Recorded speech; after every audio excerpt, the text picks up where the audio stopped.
Hello, good morning, ladies and gentlemen. Thank you so much for joining us again on this edition of the Scale webinar series organized by ACIOE Associates. My name is Emmanuel Effiong, and it is my pleasure as the project manager on the Nigerian Scale project here at ACIOE Associates to welcome you to this edition of the Scale webinar series.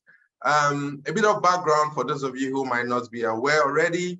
SCALE stands for Strengthening Civic Advocacy and Local Engagement, and it's a Nigerian project that is funded by USAID and implemented by Palladium, and is focused on improving the capacity of civil society organization in Nigeria.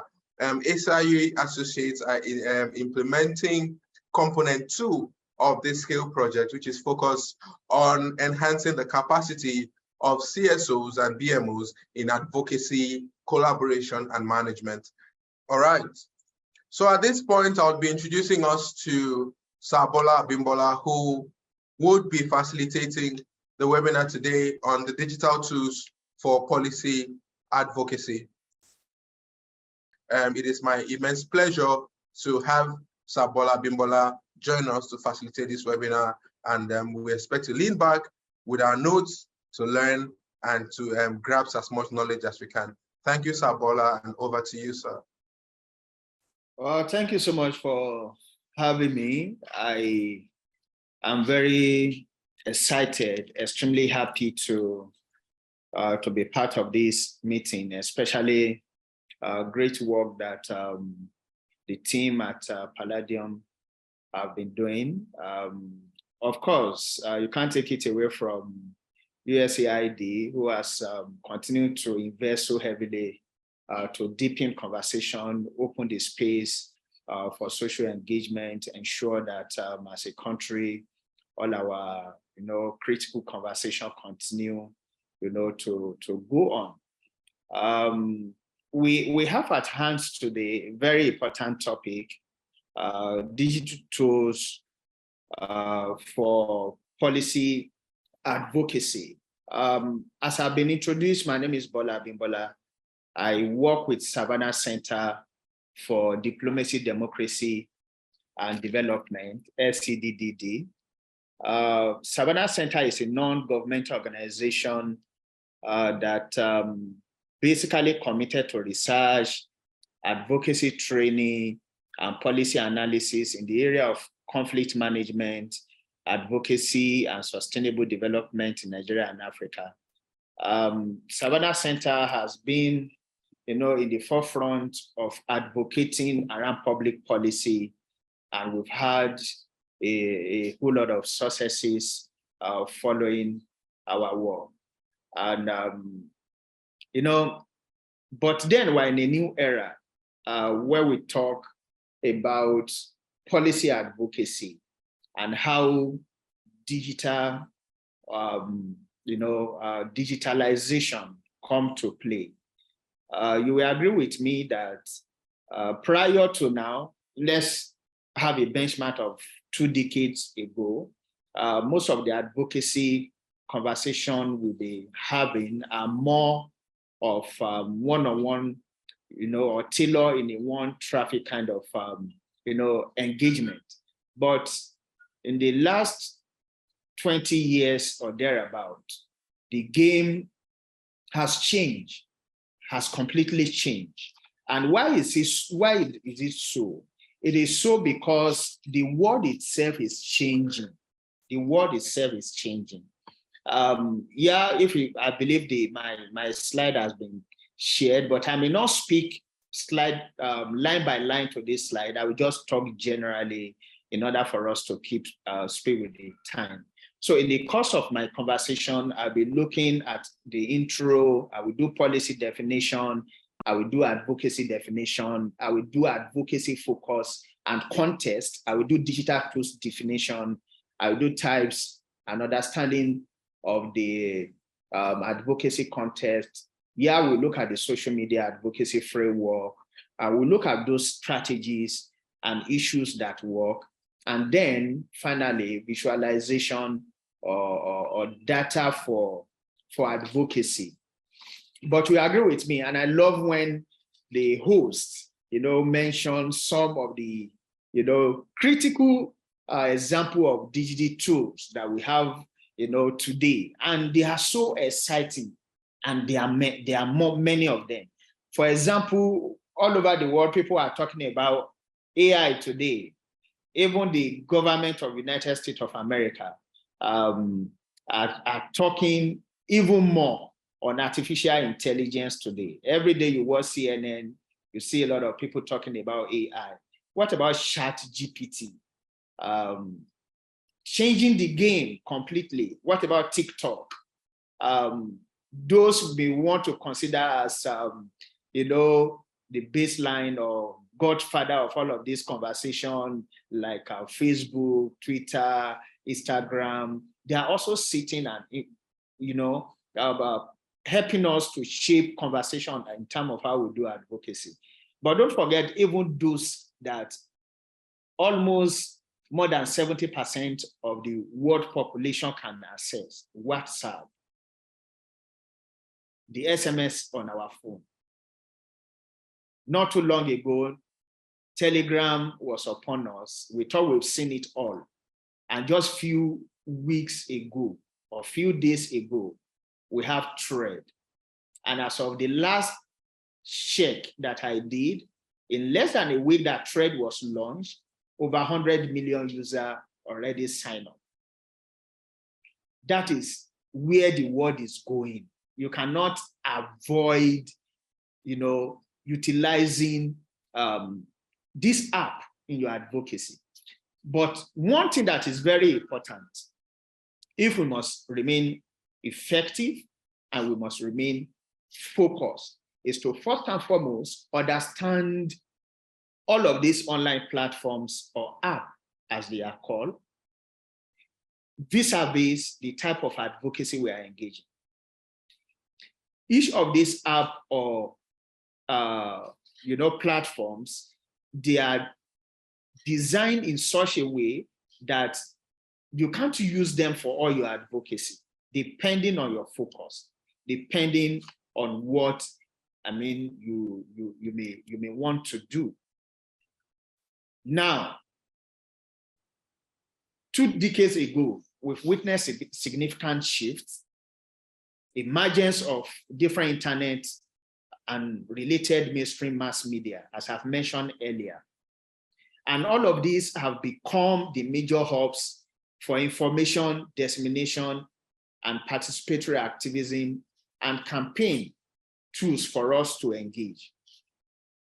They've helped us to bridge the gap between decision makers and public advocacy organizations, such as civil society organizations, NGOs, and even the CBOs at the community level. Today, anywhere you go to, all over Nigeria, you can do a whole lot of advocacy leveraging social media platforms, leveraging different type of apps, leveraging different type of digital tools. But as I said earlier, you must understand the type of advocacy you are doing if you want to be effective. Definition. When we talk about policy, exactly what is policy? For those of us who are working in this sector, in public policy sector, you must be able to define exactly what policy is all about. In a nutshell, policy is a developed plan of action adopted by an individual or government or even business institution. I was having a small conversation with a group of young people about a week ago around policy. And I use a very simple analogy as an example to say, when we talk about policy, it could be so minute to the extent to where you bring it to the family level. For example, I asked them, how many of you have family WhatsApp? Almost everybody in that meeting said, I agree that they had family WhatsApp. I said, how do you use family WhatsApp to influence decisions? And the response was massive, either directly or indirectly. Sometimes, some of the family members even meet before having general family conversation, and they take position. And when they come to family WhatsApp group, you will see the way conversation is tailored. So at a family level, at a public level, business level, we have policy that we run with. Now, as an organization who are working around public policy, you need to understand this. Even a statement of government could become a policy that will govern the entire direction of governance. Not too long ago, May 29 to be specific, a new president was inaugurated and he made a speech. And in 24 hours, we could see the ripple effect of that. Not because millions of Nigeria watched the live broadcast, just because those who heard that statement were able to translate to digital communication or digital communication of what the president said, and they were able to disseminate. And before you know it, every nook and crannies of Nigeria were, heated with the effect of the president's comment of subsidy is gone. And today, you know what that means.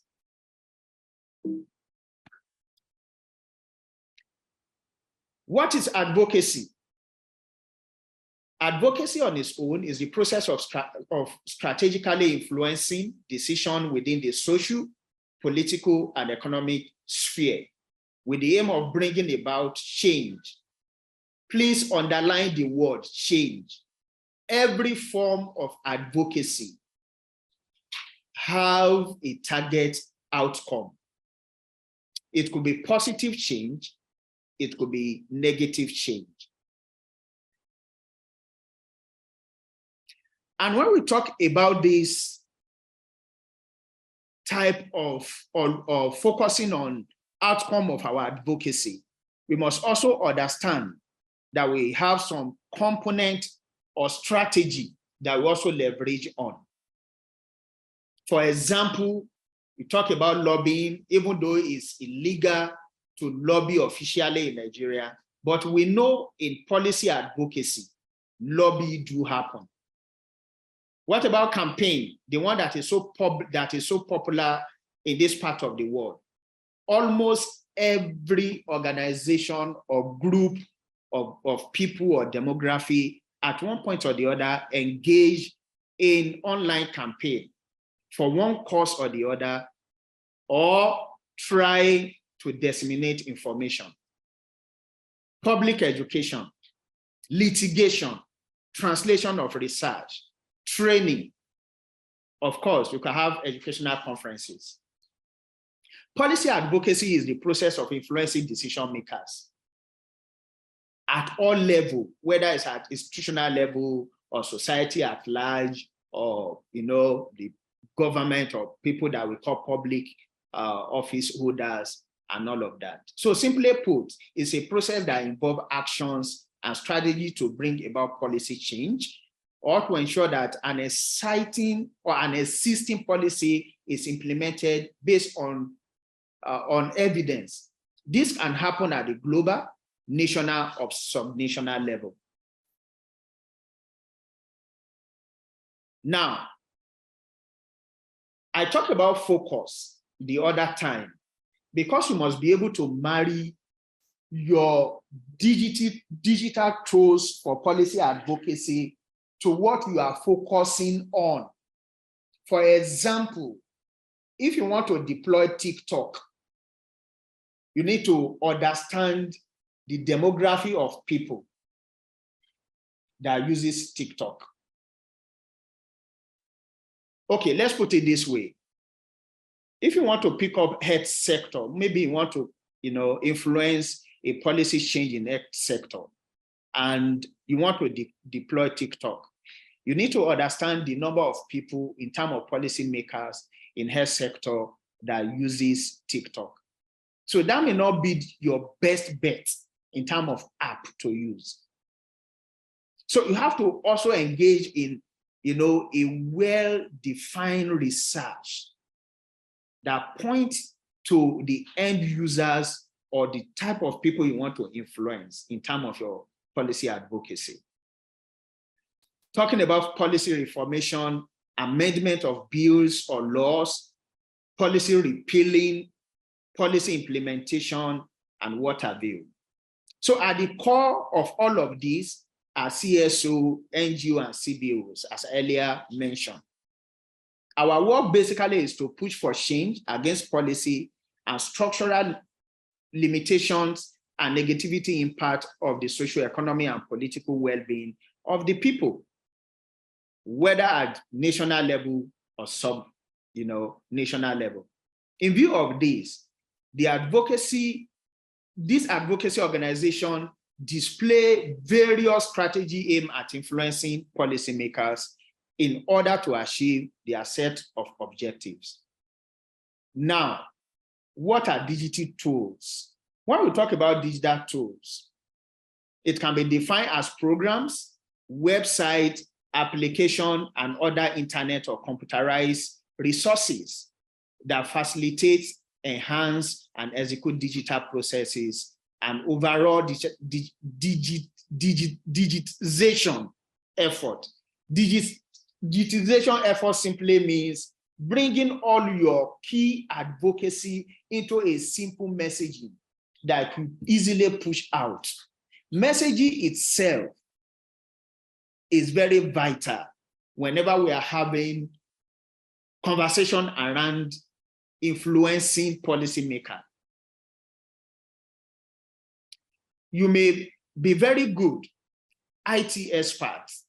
You may be very good in using social media. You may be very good in using digital tools. But if you are very poor in, defining or designing your messaging, you may not really go far in terms of influencing your outcome. So it's very important that we also understand all of these aspects as we engage to use digital tools for our advocacy, our policy advocacy. Now, we've had conversation over the time to say all of these, whether they are under the new media or social media, how do they influence our daily activities or our daily lives? Or how do they contribute to the work we do? For example, a fundamental aspect of digitalization is the emergence of social media itself. All of these sites, whether you talk about Facebook, you talk about Twitter, you talk about Instagram, you talk about WhatsApp, you talk about Telegram or Thread, as almost everybody wants to thread these days, we must understand that they are fundamental to whatever changes we want to cause world over, whether at the local level, at the state level, national level, or global level. It's very important that we don't take our eyes off all of this. So these platforms, particularly Twitter and Facebook, have also become vital tools for amplifying advocacy initiatives. Their impact has been far-reaching all over the world. When you pick Twitter, for example, or Facebook, when we come to Nigeria today, one of the public policy that a whole lot of that have a lot of impact in the life of young people is the bill of law of not too young to run. When the conversation around not too young to run started a few years ago, which I was opportune to be part of the team that started the conversation with the team of Yaiga and Samson and all. When we were designing the online engagement of this campaign, all kinds of ideas came up, from designing of messaging to the play card, the color, and all of that. But one vital thing that really helped, apart from organization at various community level, from local government, state, and all of that, one vital tools that help to push the conversation to the doorstep of policymakers that this campaign, eventually gain global acceptance was social media. Facebook, Twitter was a key thing then. Facebook, Twitter. And today, you have, for example, in Nigeria, if not 90 to 100% of all your lawmakers are either on Facebook or Twitter. It's a different conversation to say, oh, are they the one managing those handles themselves? Or they have other people who manage it for them. But the facts remain.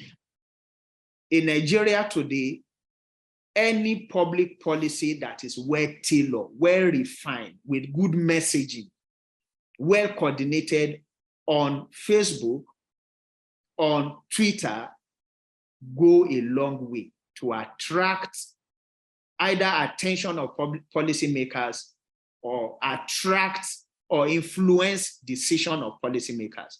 Another example I want to give, NSAS.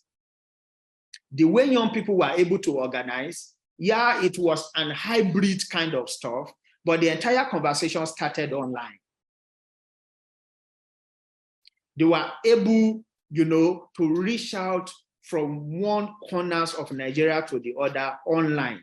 A whole lot of work was done. And before you know, the entire world have to pay attention. So social media as a powerful tool for policy advocacy, it has also contributed to galvanizing people towards, common cause. Common cause all over the world, could be in the area of medicine, it could be in the area of anything. I talk about NSAS, Occupy Nigeria in 2012.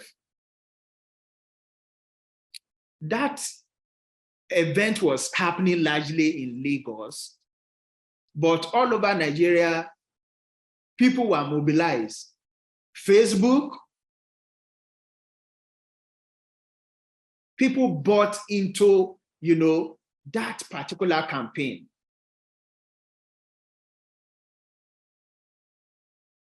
So social media is a powerful tool as opposed to traditional media, such as television, radio, or newspaper. The social media services are cost-effective in the sense that information dissemination and engagement can be efficient, extremely efficient, with little resources. And in today's world of cash paucity, economy hardship, and all of that, there's a whole lot of advocacy we can do using all of these available tools.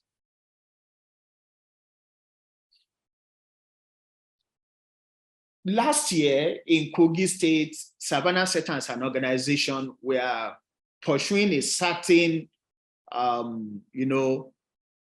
public policy.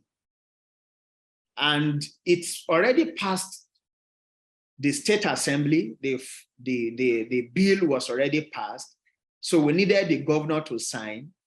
And we've done everything we needed to do. And we are not making, the successes that we truly want. And the time was against us. So what we did was we identified few young people, or organization or stakeholders, as the case may be, and we bring them together and we brainstorm on how can we reach every aspect of Kogi State, ensuring that people buy into this conversation. One of the key aspects that helped was utilization of social media, Facebook, Twitter, and WhatsApp. In fact, we were more deliberate on WhatsApp because we took the advocacy to more of one-on-one advocacy. Let everybody talk about it. And I'm talking of no other law than verb law in Kogi State.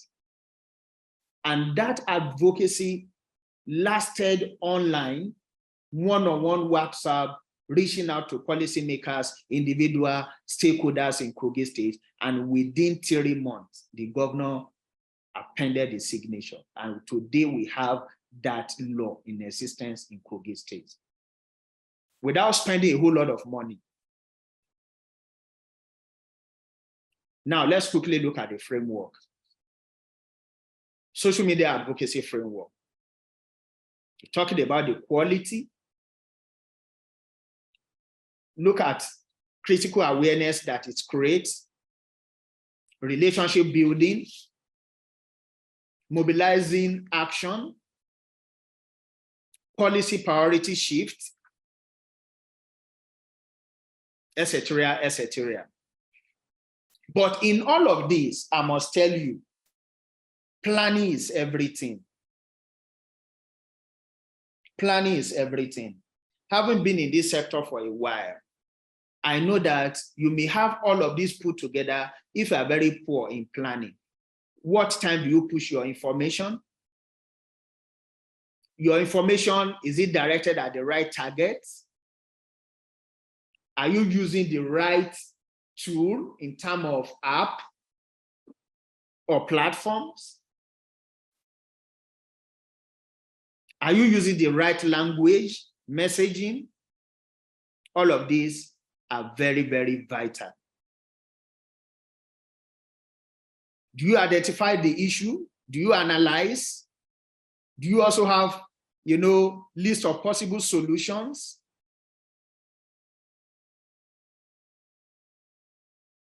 Do you have the right strategy in terms of your advocacy plan? The little resources do you have, are you able to allocate it judiciously and effectively? Do you have a plan for reporting and evaluation?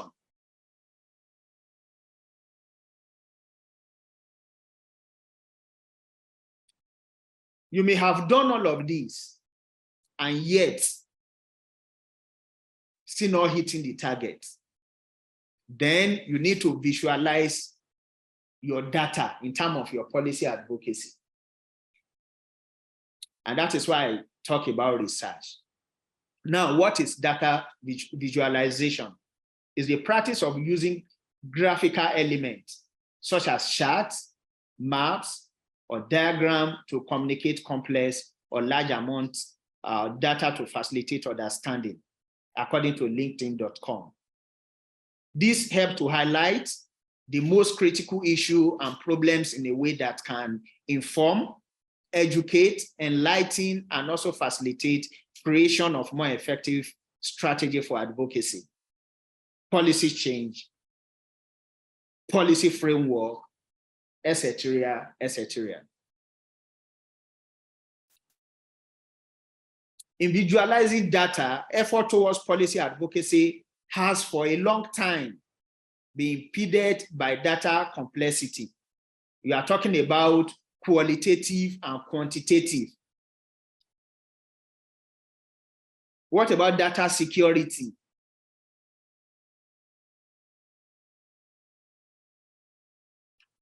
Is your data qualitative? Is it just a quantitative data that you have and your data is not qualitative? If you are engaging in policy advocacy and using any of the available tools that we have today, it is very important that you don't take your eyes off quality data. When you push out your advocacy messaging, is it hitting the right people? Is it hitting policymakers or people who are just there and really they cannot influence nothing? So quality is very key, even though I also subscribe to the fact that the quantity is also very important. For example, if you want to get a law pushed in any of the state assembly in Nigeria, and all your advocacy online is not reaching anybody in the state assembly,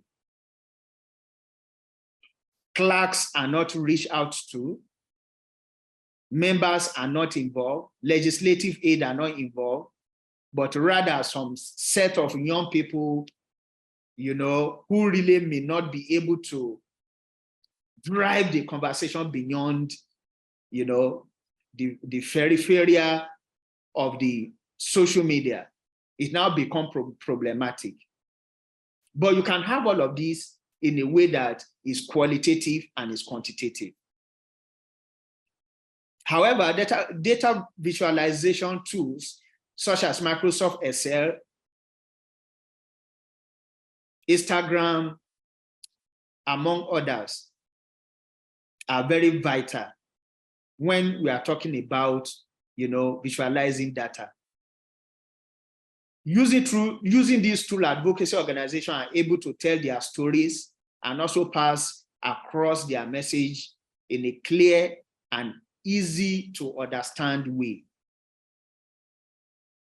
For example, if you look at the diagram that is beside the slide, you could see the way, this design has been done so nicely.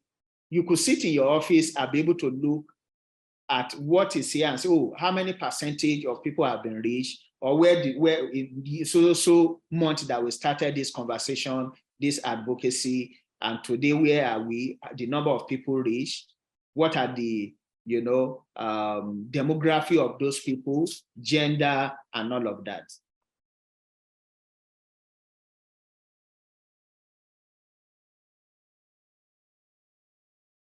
Before I conclude this conversation to open up the space, I also want to share another interesting experience.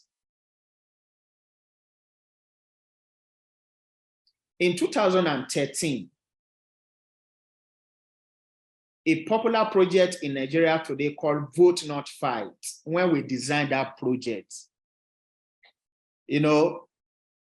we did a whole lot, and I'm glad that you said supported NDI, who in return supported a consortium of team we are working to work together then to launch the project. But we leveraged heavily around that period, almost everybody who has something to see, who has something to offer. We are very active on Facebook. We are able to push the conversation, leveraging on data visualizing, reaching out to people. And we brought Two-Face on board to be the face of the project, and some other A-list artists in Nigeria who have huge followers to create momentum for the project. And today, when we are talking about peace building project for young people in Nigeria, Vote Not Fight perhaps may be #1 in this country. Why? Because we are able to leverage digital tools in all of our advocacy. We are able to get key political actors signing pledge card to be peaceful. Yes, it was not being done at the level of National Peace Commission, but it was being done in a way that almost everyone was cashing into the conversation. But this is 2023. This situation has become even more exciting because we have more tools or platform or apps that we can take advantage of. As I said earlier, this ChatGPT you want to talk about, is it TikTok, Instagram, Facebook, Twitter, WhatsApp, Telegram, Thread, all of this at our disposal now. But it's very important, very key for us as practitioners in this sector who are also working on public advocacy to know that we must identify the right tools if we want to be effective, if we want to be efficient.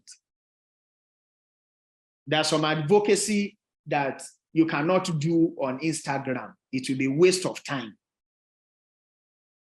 There are some that it is more effective on WhatsApp than on TikTok. Because that is what, when you visualize your data properly, that's what it will do for you. To help you to influence the policy that you either try to change or you are trying to introduce. In conclusion, digital tools like social media platforms and data visualization technologies and affordance it provides, such as easy communication, cost effectiveness, bridging of global borders barriers, etc., has deeply shaped policy advocacy over the years. It is, however, imperative to understand that focusing on social media isolation could likely not yield the desired outcomes. In other words, there is a need to supplement online strategy with offline tactics, talking about hybrid combination of all of these efforts. And there are one or two cases for us in Savannah Center that has been very handy. I give you another example in Castina, another one in Benue, and we are done. In 2020, we are helping to push a certain policy in Castina State to help to introduce alternative dispute resolution in their justice system. Because by religion and by culture, we notice that not everybody that wants to go to the usual court. And we start the conversation. We are able to blend both online campaign, advocacy, and face-to-face advocacy. And in less than 1 year, the governor then himself, bought into the entire conversation. As I speak to you in Castina, Castina has one of the strongest alternative dispute resolution policy in Nigeria, because we are able to blend the two. In Benue State, we also blended the same, hybrid engagement. Try to help them to set up peace building agency, working with the state assembly, working with the colleagues from non-state actors, blending it with online campaign, getting across to ordinary people who live in Benue. The governor then, Samuel Ortom, was also to buy into the conversation. As we speak today, one of the achievements of former Governor Samuel Ortom in Benue State was to establish Benue Peace Reconciliation Commission, because we are able to blend all of this and we achieve success. So, but all of this, we didn't say, oh, we want to make a lot of noise, let's make it a national conversation. No, you do your data visualizing. You do your proper target. Who are your target audience? Who are your supporters? Who are those that are likely going to sit on the fence? Who are the people that perhaps going to take the message on their head, and all of that? And we blend it to, online conversation or digital tools conversations. And today we have all of those sources. So at this point, please permit me to stop and get some feedbacks, question, comment, contributions, and all. Thank you so much for listening.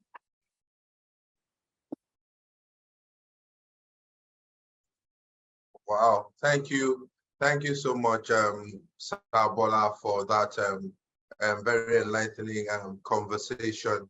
The presentation basically covering, reminding us of the concepts of advocacy and policy advocacy as it were, and then highlighting the use of social media, the framework, and then garnishing us all around along the line with your personal experiences.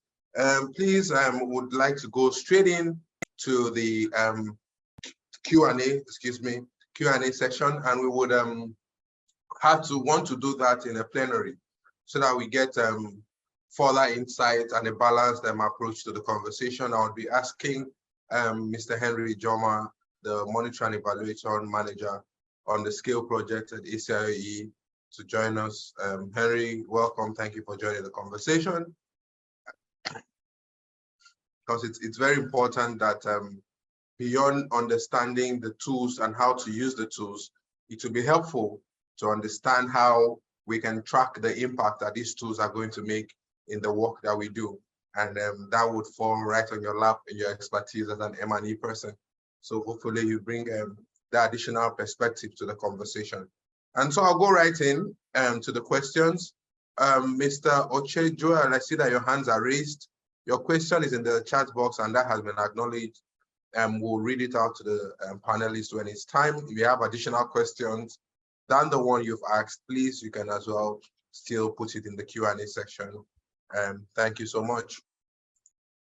Okay, so the first question I have here from my notes is, you're talking on digital tools and technology.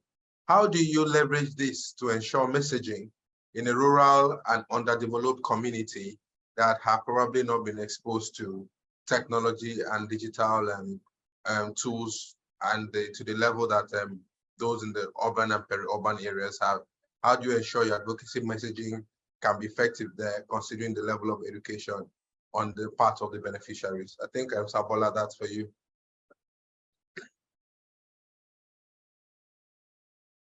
Okay, thank you so much. And that is why I talked about understanding your audience and also understand the available tools. Some of our work are also in the rural community. Some of this rural community, apart from the fact that access to network is really a challenge, they also can't afford your usual data subscription. But most time, because we've also removed our attention from the conventional tools, which is part and parcel of digital tools, the usual normal SMSs. So if you are working in such a community that have a challenge of internet, or people can access internet, or based on financial constraint and all of that, there are free tools, SMSs that you can put in place.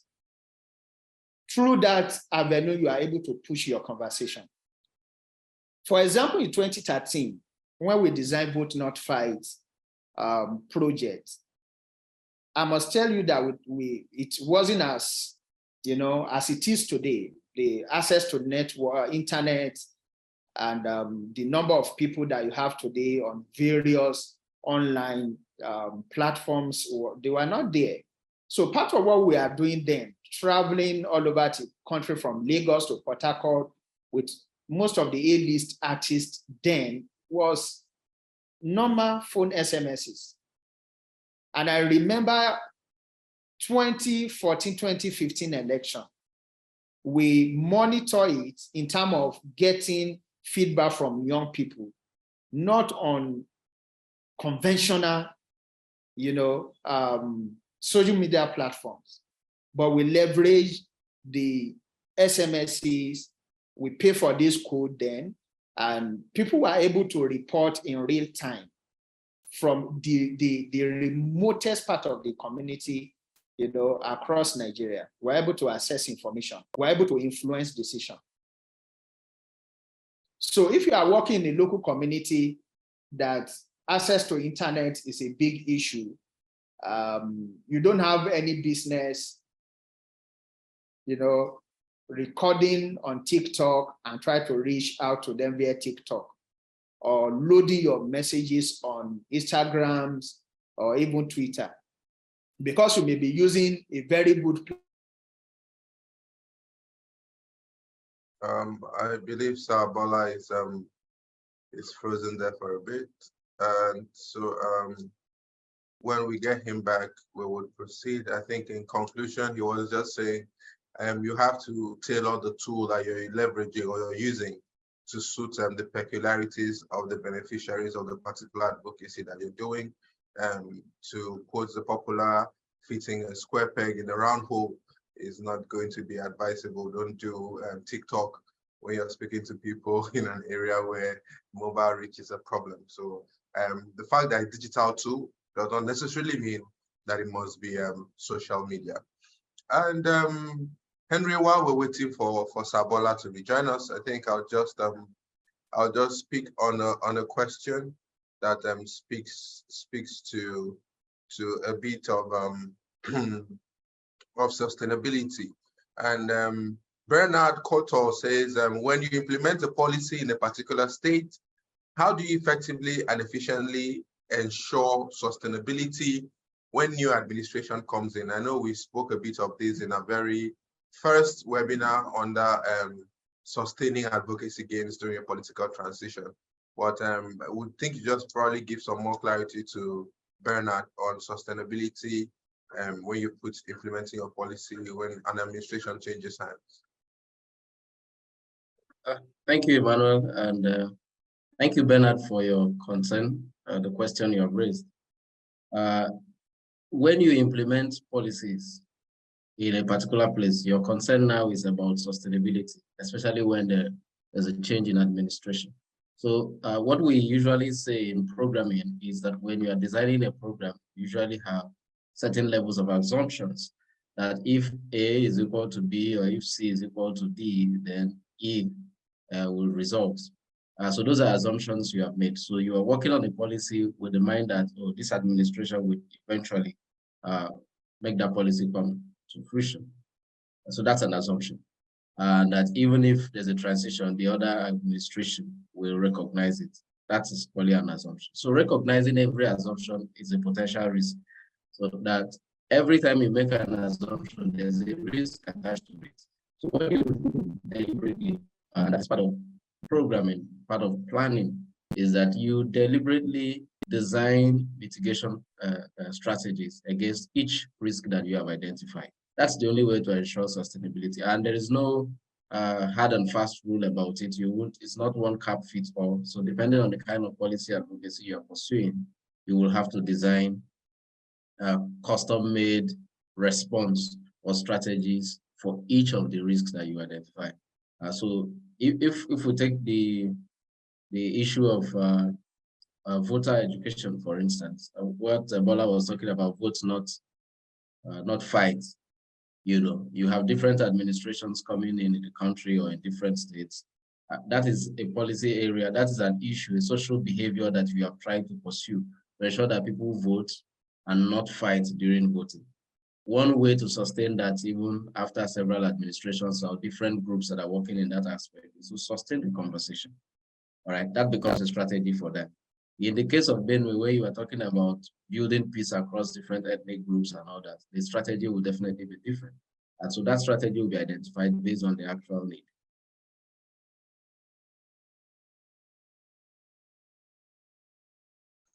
Thank you so much, Henry, for sharing lights on that. Sabola, good to have you back.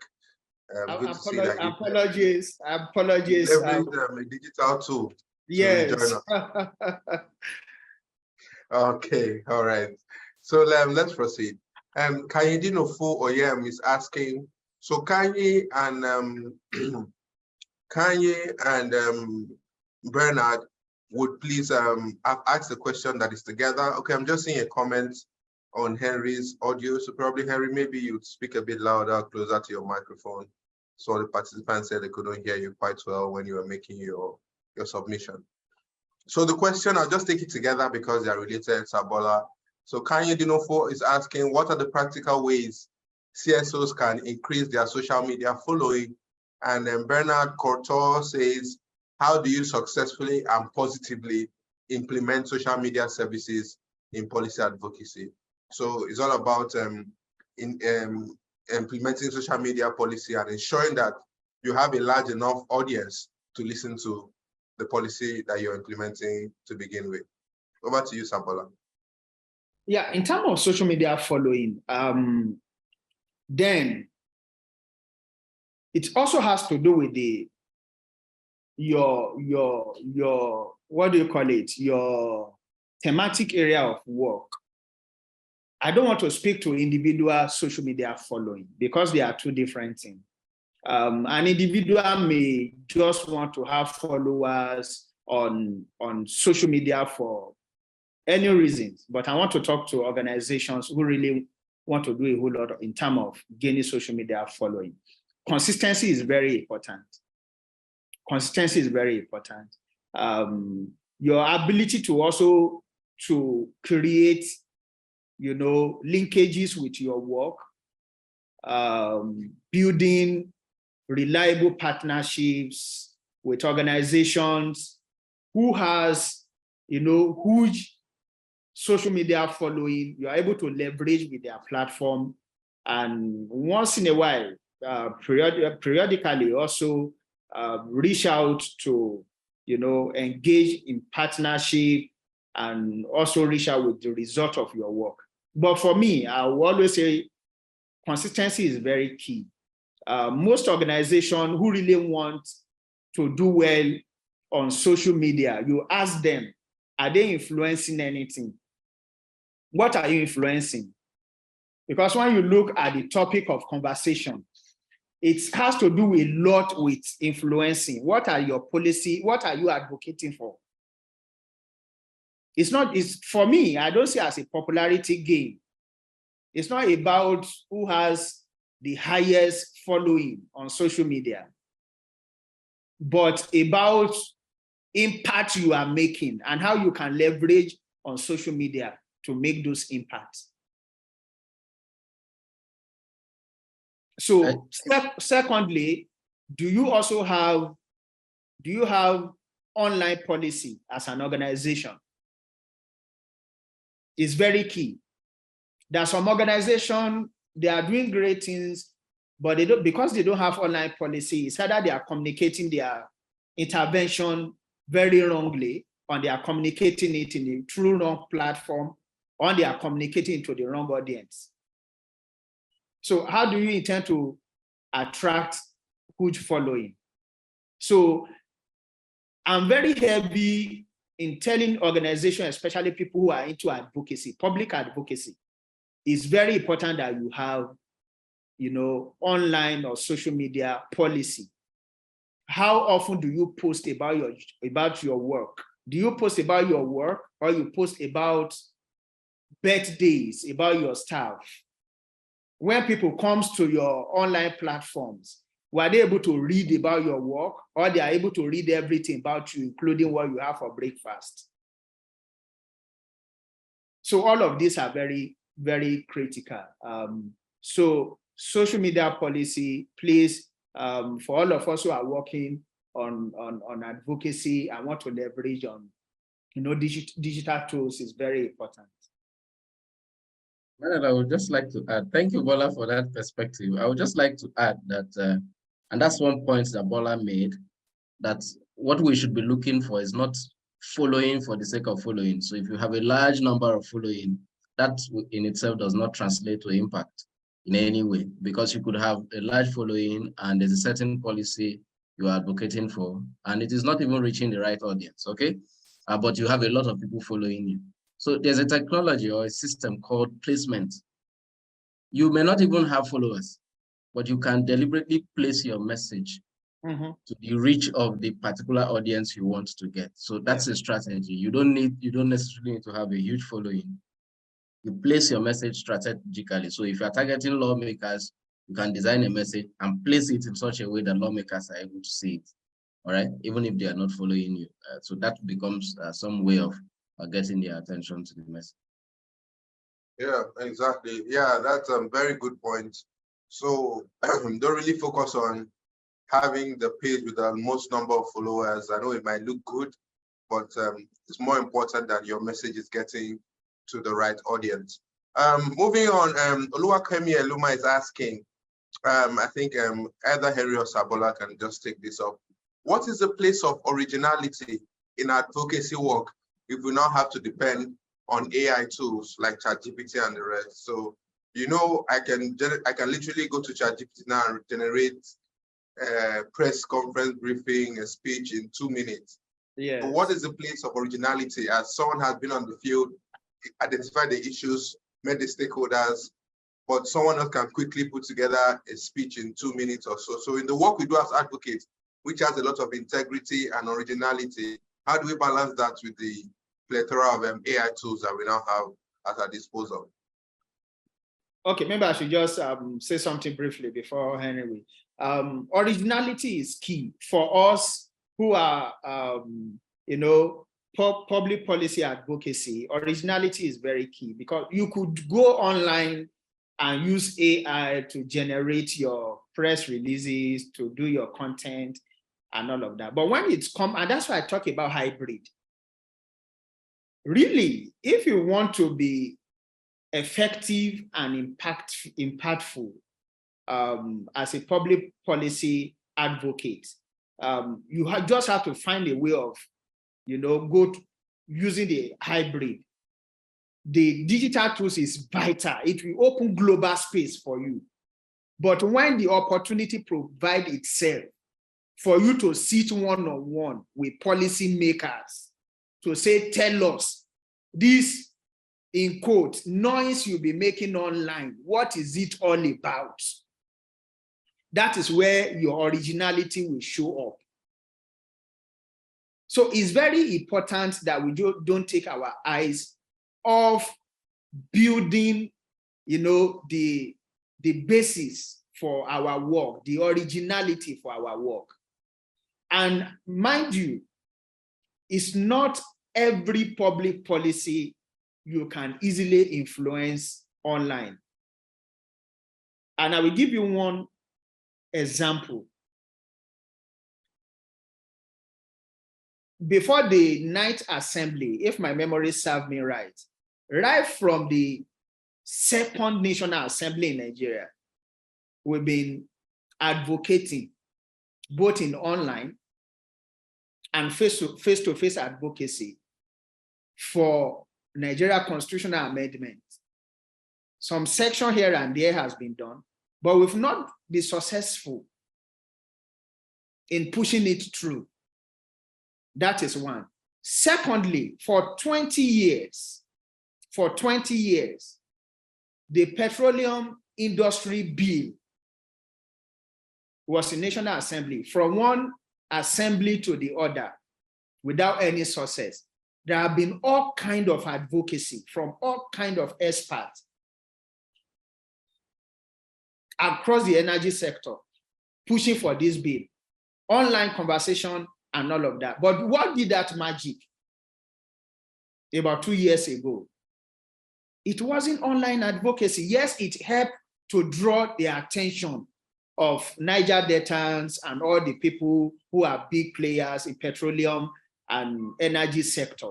But it has to do with what you are able to say. If I meet Erin today, I'm advocating for a particular thing, and I've done a lot of work, I've done beautiful design online, I've done good infograph, I've done all of these things, AI has helped me to package my press release, and I'm to convince Henry that this is why we need to do this. If I don't have that originality to do it, everything I've done online is a waste of time. So it's very important that we maintain our originality while we use the digital tools to enhance. I always love to use the word, to enhance the opportunity, to enhance the reach, to enhance the buy-in, to enhance the supporting network. But don't let us lose the originality, because it can't actually. All right, thank you. Henry, you had a word or two to add to that?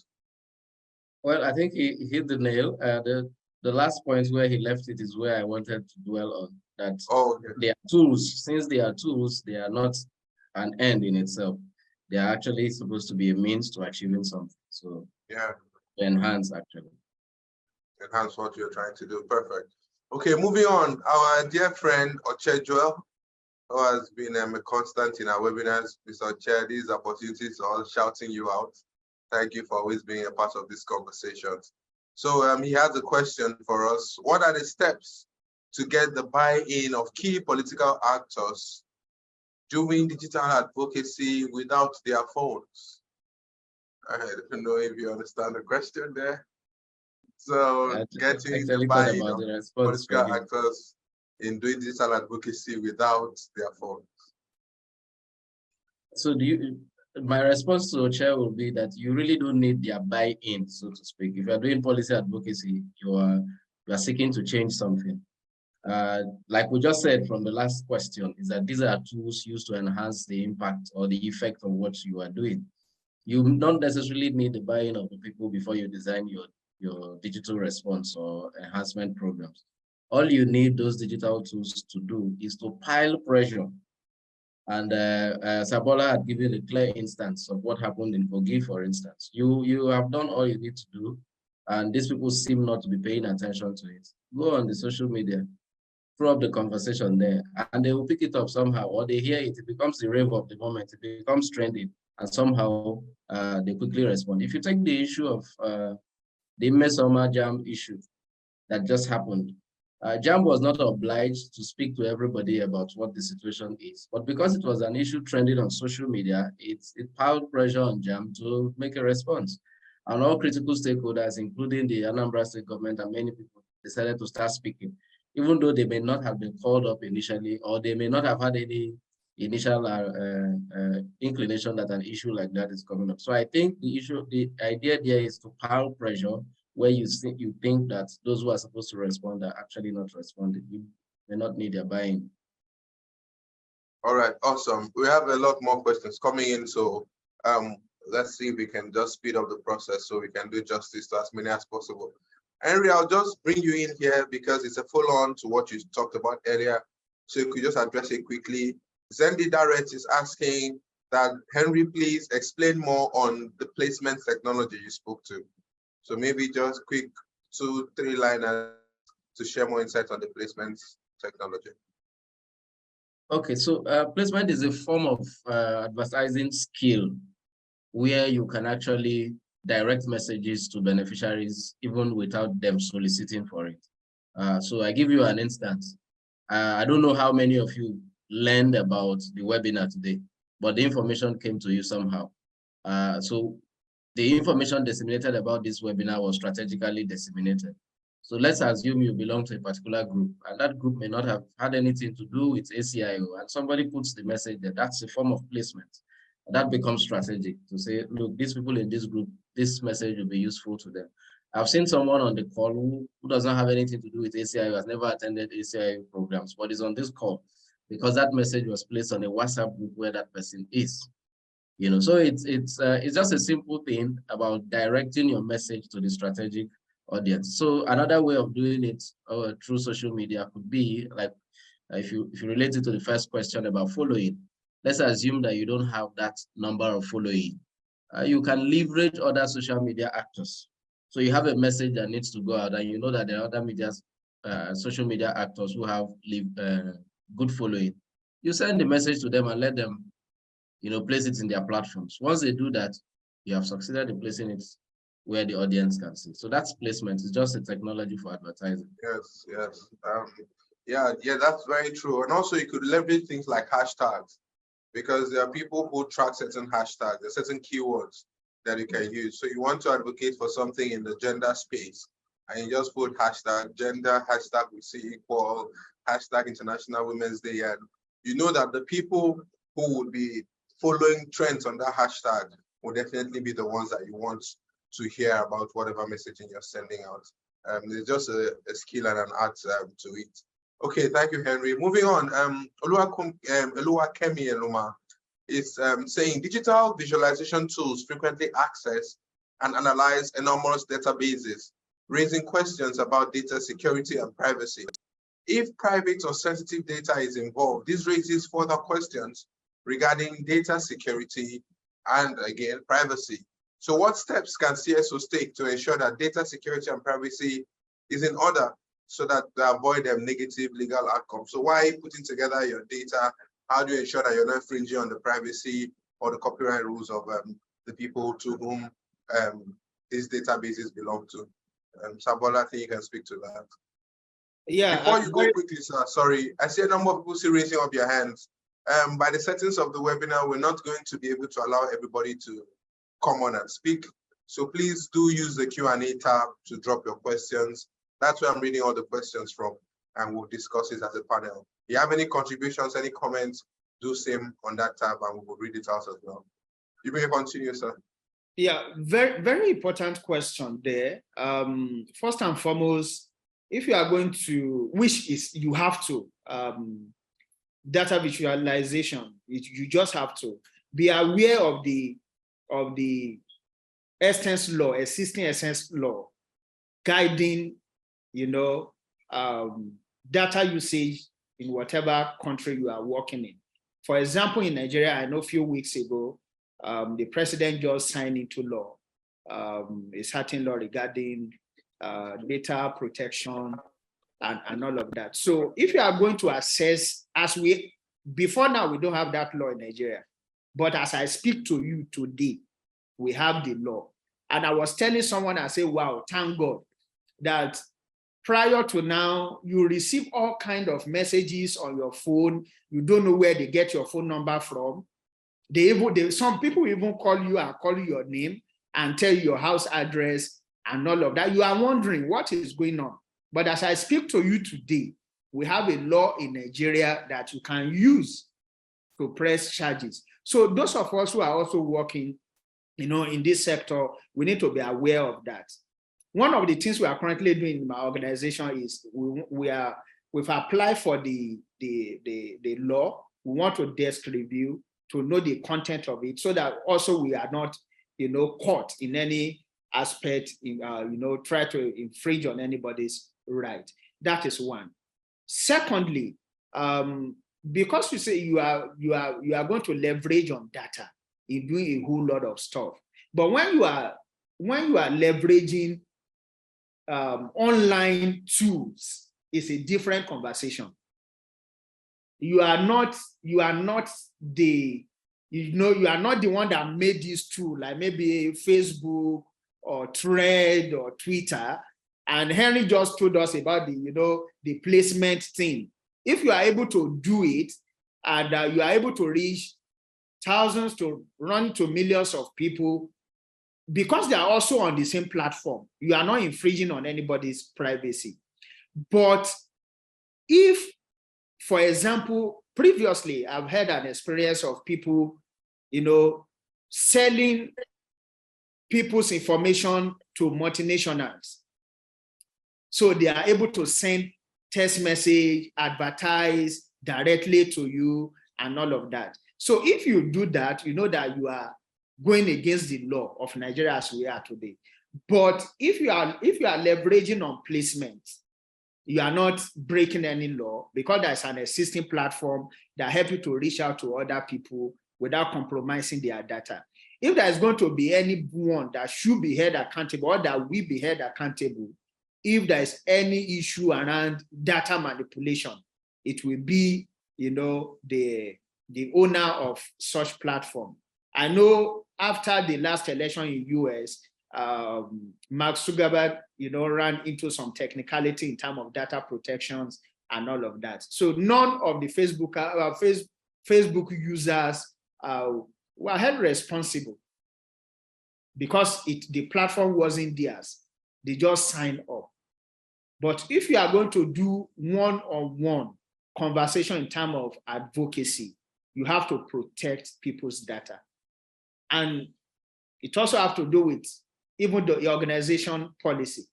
Before you give your colleague's phone number out to anyone, you need to check. Before I can give Henry's number to anyone, I will call Henry, hey, somebody is asking for your number, asking for your email. Do I have your permission to do so? I know those are some of the culture we don't have in this country. But now as I speak to you, in Nigeria, we now have a law that protects individual data. Thank you. Well, maybe just something to add very quickly. So if you flip it a little to be that for someone who was talking about data, using data for reporting and all that, if you are using data that was not generated by you, then I think the onus is on you to acknowledge such data or seek consent of people if you have to use their data. So I think for purposes of reporting and purposes of advocacy, you can actually acknowledge or seek consent. That in itself will give you some level of protection. Yeah, that's right. Yes, I agree. I agree with you, Henry. So I think we'll just move on, or trying to be mindful of time as well. Anonymous attendee says the quality and integrity of the underlying data has a direct impact on how well data visualization aids policy advocacy. How can data integrity and quality be ensured while using digital tools? I think you spoke a bit on it when speaking on privacy, but this is more on the quality and integrity. We have one or two lines to add to that to buttress the point. Yeah, quality and integrity of data is very important. And that's why I also mentioned that when you're engaging on policy advocacy and you are leveraging digital tools, quality is important, quantity is important. Now, how can you ensure that if you are basking on the quality, you are using the right and not fake, data, as the case may be? Number one, the source. What is the source of your data? The data you are using, what's the source? Is it something that is just anonymous, or someone that is from hand to hand that is now lost in nobody's hands? The source of your data is very key. All right. Number two, the what do you call it? The platform that you are also leveraging on. And I know I mentioned this, is also very key in terms of focusing on the outcome of your advocacy. In those days, I don't know if those platforms still exist. Is it Togo they used to call them? I can't remember. In those days, there used to be a certain platform called Togo, and a lot of young people in secondary school leverage on, and their parents may not even know that those platform or network exist. So if you want to pass a very sensitive or very important advocacy engagement, you cannot leverage on such platform, because one, you won't be able to verify the source. Two, you won't be able to verify the end users. Three, you won't be able, in the face of law, to verify whether the people or the persons that are also using such, content are qualified. So qualification is also very important.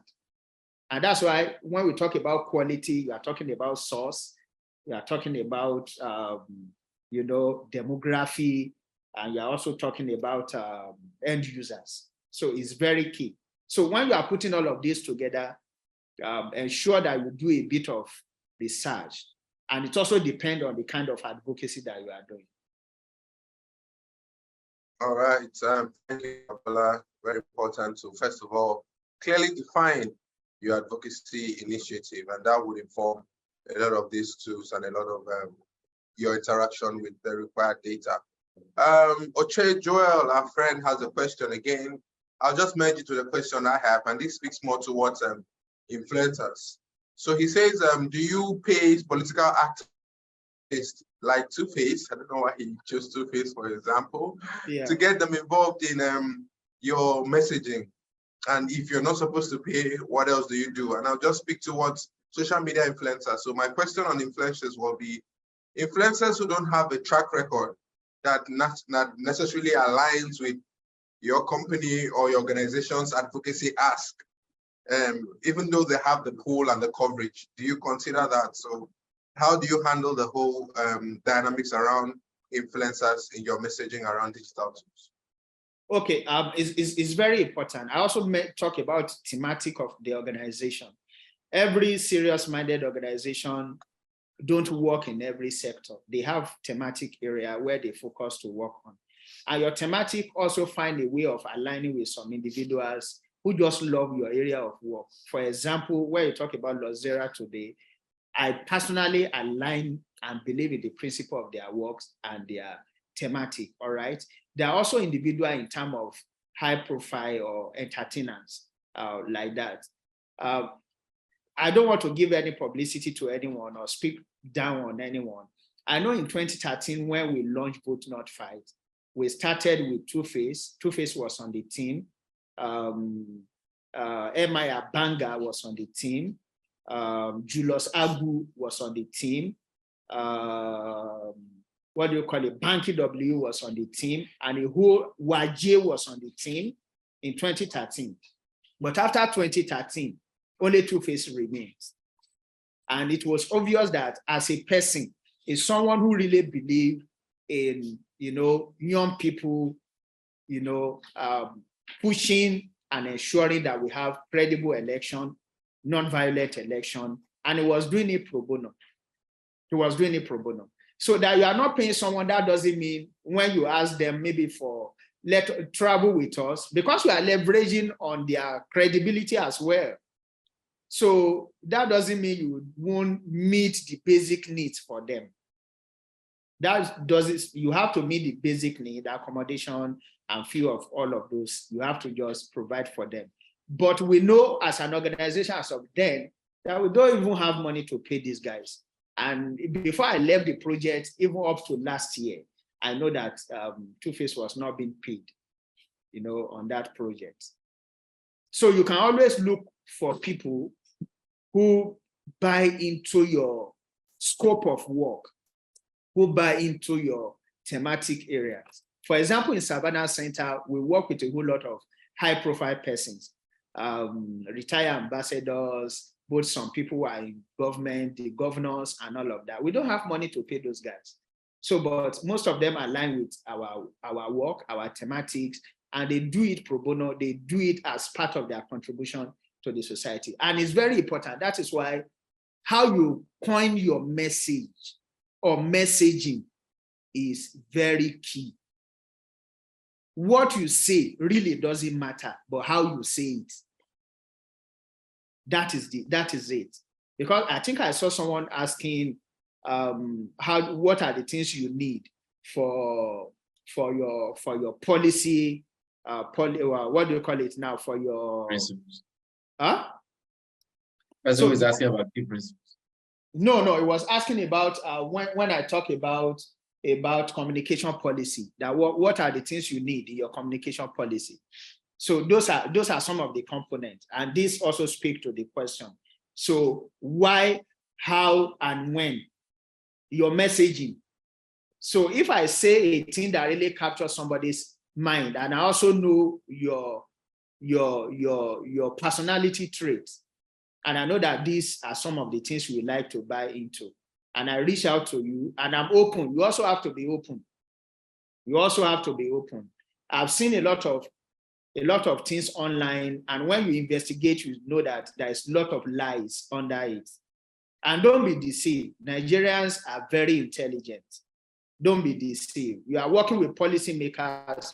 You could call them any names, but don't. And I talked about legislative aids the other time. They may not do it themselves, but they will ask some people to do it for them. Some will even trace up to the last 10 years of how consistent you've been. So if they notice that, no, they cannot rely on you, they can't share their personal data with you, they cannot commit their time to your work based on your previous engagements. And that also have to speak to originality. A lot of things will go wrong. A whole lot of things will go wrong. Yeah, I agree. So a good take-home point from your submission there, it's not necessarily what you're saying, but how you're saying it. And yeah, definitely. A question here. There I can see Divine Duka and one other person I think Paul Irimaga, you put your questions in the chat box. With all the chats we're having, you could get lost in there. Please just transfer them to the Q&A tab so that they don't get lost with all the other comments we're having in the chat section. There's a question here that speaks towards the place of censorship. So maybe you have a hashtag on social media, bring back our girls, and someone now starts paying people to flag that because maybe it goes against their own policy angles, or maybe there are people who the policy would work against. So they try sponsoring, and it's a battle of numbers on social media. A good hashtag could be put in the negative light if more people are flagging it, and the algorithm will just maybe close or lock it down. So, but I think so that we don't belabor the matter, I think your question on a hybrid approach would answer that. So you make sure that your entire campaign is not just online. So if someone uses online metrics and algorithm to try and change your messaging, the work that you're doing offline and in person would speak towards that, and even expose the fact that people are going behind the back to speak against your work. Okay, so moving on, Fuka Sieno Dudari, apologies if I've murdered your name, sir, Omar. The question that they have is, would it be right to tag these decision makers in a policy conversation online as a way of reaching them, because some of them may not be the ones handling the media personally, or may not even be there? So maybe speaking to what Henry said about placement, maybe I want to place something and make sure that policymaker XYZ sees it. If I tag the person, are they really seeing it, or is it their media aid or their social media handle? So how effective is tagging policymakers while you're trying to execute placement? No, if the handle you are tagging is a reliable handle, it reaches the right persons, as the case may be. But what I usually advise is that, also depending on the course you are taking up in your advocacy, if it's such, and for example, if I'm going to advocate for reform in climate change, and I need to tag the chairman, the Senate committee chair on climate change, and I have his handle, and I tag the handle. Beyond that, on my own originality again, I will write personally and take to his office. All right. So I have both ends. If he's seen it online, it's also receiving a letter in his office. So we begin to put some seriousness behind whatever advocacy that I am pushing, that I know this is not just a random person. He shared online, I'm seeing it, I do all of this. And I also talk about accountability. Also in your advocacy, also depending on what you are advocating for. The onus is also on you to be accountable. You must come clean. If I'm speaking to Henry about a certain issue, and I'm also speaking to someone else about another issue, and I'm the same issue, and I'm speaking to Bola about the same issue, and three of us or all of us are people of influence who can help to push the conversation to the point of policy change. I can't afford to hide such information. So when I tag Herring, I'm tagging Bola, I'm tagging Mr. Effiong and every other person. When I'm also writing, it's always good to say, in line of this, we are also speaking with Herring, we are speaking with Bola, and we are speaking with Mr. Effiong. So that but I see a lot of people who are doing public policy advocacy not being, that accountable in terms of people who they are talking to in the area of policy makers. Believe that if this one fail, this will not fail. No, because they also work together. I would say again, my area of work currently is purely on public policy. And I know how important this is when you put all of this synergy together. So you cannot work in isolation, or you are speaking to someone behind and the other person is not aware of what you are saying. So if you tag someone online, as far as the hashtag is genuine, it's not fake, You also need to be sure that what you are tagging, you are not tagging a fake hashtag. There is nothing wrong if you follow up with a simple letter writing. I know we're in an era that a lot of people don't like to write, but you cannot influence public policy effectively if you don't like to write. Yeah, so that is very, very important. And I think you just landed on the question that Ahmad Usman Dada is asking. He was asking, since we've expanded a lot on digital tools, what are the non-digital tools? So non-digital tools is basically going back old school, write a letter, go for your advocacy visits and knock on the door, hashtag, a handshake, the old ways of getting your messaging out there. But again, digital technology is here. So why don't we just use both and enjoy the best of both worlds? I hope we've answered your question, Dada. Nampet Chuktu, my brother, he says, what are the key principles to consider when putting in place a social media policy? So the principles to guide the articulation of a social media policy. Okay, I mentioned maybe summarily, I said, when you are putting all of this together, definition is very important. Why do you need a social media policy? Or why do you want to engage social media in your advocacy? When do you want to deploy it? But more importantly to me is how you deploy it. In some organizations, all of their social media, messaging comes either Monday, Wednesday, or Friday. You may not know why they deploy such strategy. For them, it's deliberate. So everybody who works in their media team knows that you cannot post anything that have whose substance in terms of influencing Tuesday or Thursday. It's either you do it on Monday, as people are resuming to work, they just want to quickly check online. That is some of the things they see to settle in their spirit. On Wednesday, more of a reminder, following up. On Friday in the morning, say, oh, I've not really given attention to this. I do this. So another thing you need to consider, what do you call it? What do you call it now? Your messaging itself. Your messaging itself.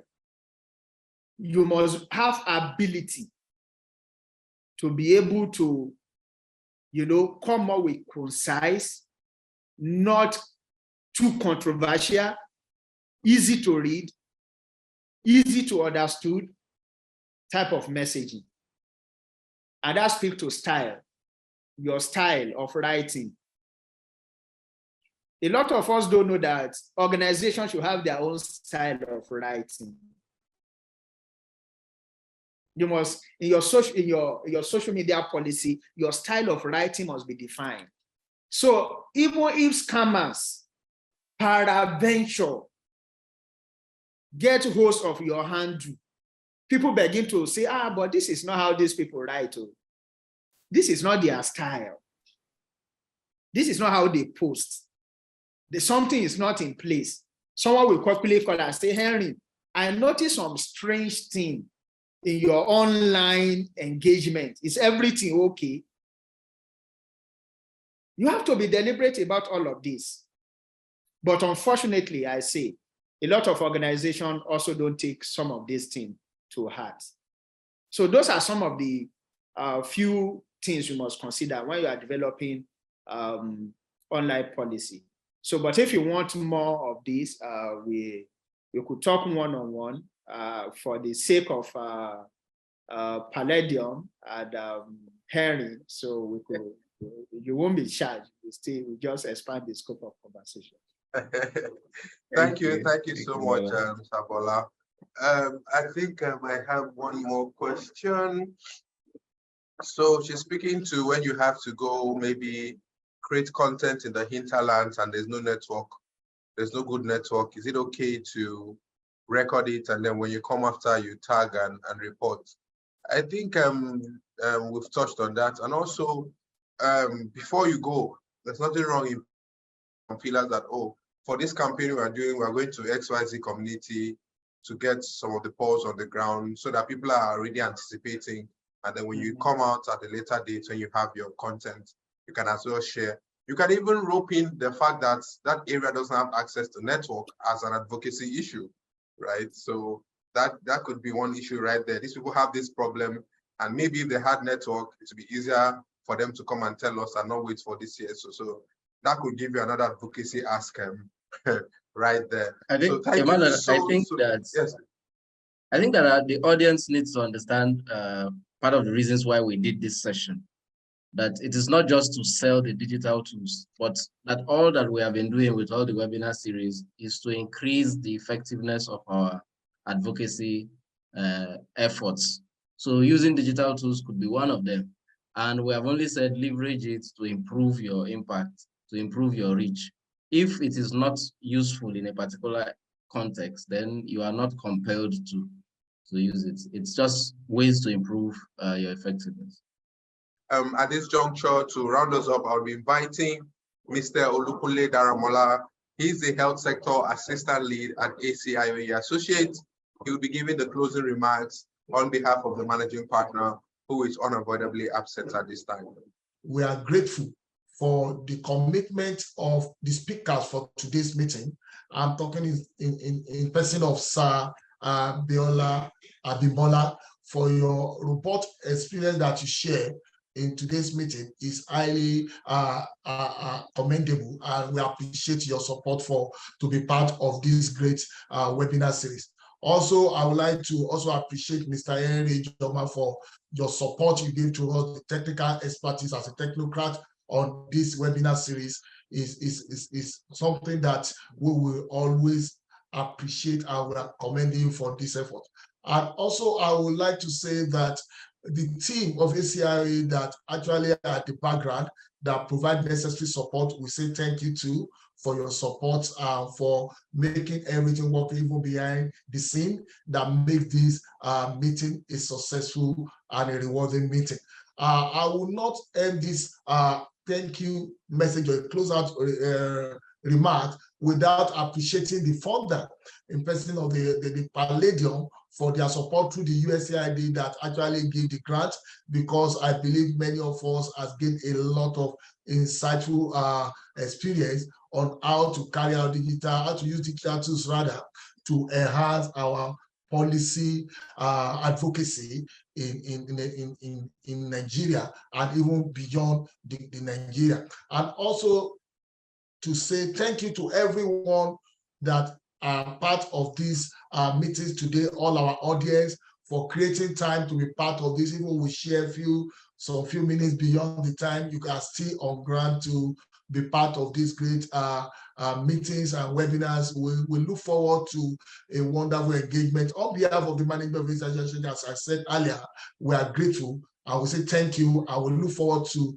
meeting all of you in our subsequent webinar series. Thank you and God bless.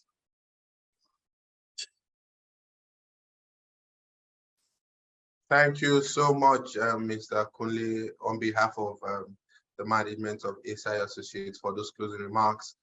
Thank you so much, participants. That's been my pleasure. I am again Emmanuel Effiong, the Scale Project Manager at ACIOE Associates. Thank you for your time. Thank you for spending your morning and part of your afternoon with us. Until we see you next time on the next edition of the Scale Webinar Series, keep walking, keep advocating, until we see the Nigeria and the society of our dreams. Thank you and enjoy the rest of a very productive week. Bye-bye. Thank you so much. Bye. Have a wonderful day.